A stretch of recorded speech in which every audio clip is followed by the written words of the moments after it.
Hello class 7, this is part 2 of O2 Autumn, and here in the second part we are going to see the personification. So what is personification? Personification is the attribution of personal nature or human characteristic to something or something non-human. For example, if I say that the windows are having two hands, a window cannot have hands, we all know that. So here I am assuming the window to be like a person, and so I am saying the windows are having hand. So the windows are actually having the window panes, which I am considering as the hand. So this is what is personification. Who hath not seen thee, thee, oft amid thy store. Here thee is autumn. Here thee is autumn. Sometimes whoever seeks abroad may find thee sitting careless on a granary store. So sometime who searches little bit afar will see you sitting, okay, carelessly on a granary floor. What is a granary floor? It's a storehouse of threshing grain. So will see you sitting carelessly on a granary floor. Your hair soft lifted by the winnowing wind. Your hair is lifted by the winnowing wind. So what does this word winnowing mean? You must have read it in your science book, that it is used for separation of grain. It means to blow air through grain in order to remove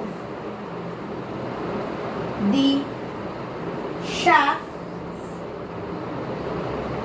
or husks of grain. So this is winnowing, right? Winnowing is a process of removing the grain from the shaft. So here the first personification is compared to a lady who is sitting carelessly on the granary floor, and her hair is lifted by the winnowing wind, the wind which is used for blowing through the grain in order to remove the shaft. So it is that. Or on a half-ripped furrow land. Furrow. What do you mean by the word furrow? Just check.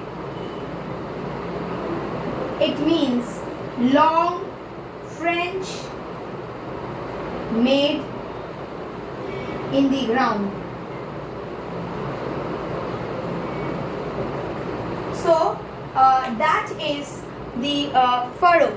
So on a half-ripped furrow, a person is sound asleep because the person is drowsy, drowsed with fume of poppies, is sleepy. This person is sleeping, sound asleep because he's drowsy. Why? Because he has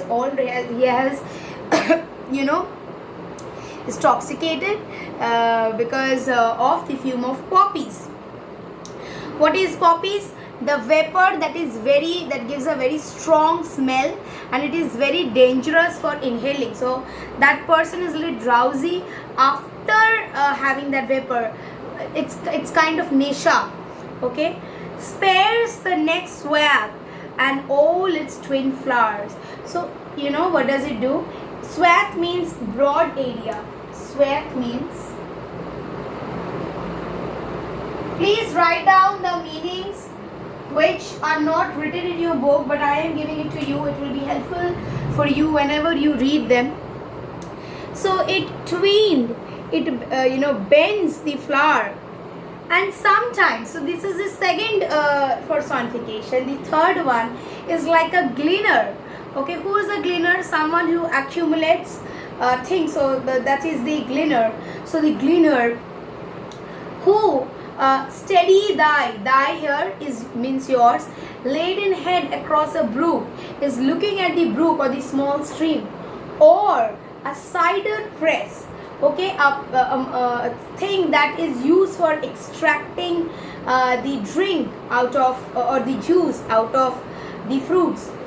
With patient look, is looking at it patiently. Thou watchest the last oozing hours by hours, and you're watching the last sip, the dropping of the last sip, hours by hours. Next, I go to the next stanza. Why are the songs of spring? A. Where are they? Where are the songs of spring? Okay, and where are they? He is, comparing the spring with that of the autumn, and he says that don't worry, not only the spring, but also autumn has music.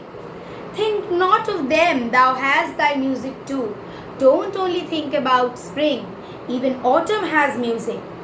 While marked with color, with bared with clouds, with bared clouds, bared means marked with colors, the cloud is full of colors. Bloom the soft dying day and touch the stubble plain, it touches the stalks of flowers with its rosy hue, with its rosy color. Then in wailful choir, wailful, what does the word wailful mean? Sad song. Choir, it is sung by small gnats. Gnats means fly. So they are fly. Okay, they mourn. Among the river shallows, born aloft. So the river shallows, it's a kind of willow tree. Okay, they bear up in the air. Born means bear. Aloft means bear up in the air. Or sink, they go down as the light wind lives or dies. So when there is wind, it lifts up, and when the wind dies, it lifts down. A full-grown lamb's loud bleat gives out a loud cry from the hilly board. Okay, board means it's a small plot of land. Hedge crickets sing, and now with treble soft, the redbreast whistles. Redbreast is the name of the bird that whistles from a garden croft. Garden croft, it's a small plot of land. And gathering swallows twitter in the sky. Gathering swallows, swallows are the birds. They call out from the sky. So what do we get to see here? That there are personification where three things are, autumn is personified in with three characters, and then we see at the last where the poet says that not only spring, autumn too has music, and the music of autumn is a little bit different. It's wailful, it is sad, and it is sung by the birds, and not only that, it has got so many different creatures of nature who are also paying a part in this season. So playing a part in the seasons, or not playing a part in the season. So here I complete Ode to Autumn along with this video. There will be one PDF attached. Kindly write the question answers in your classwork copy. Thank you.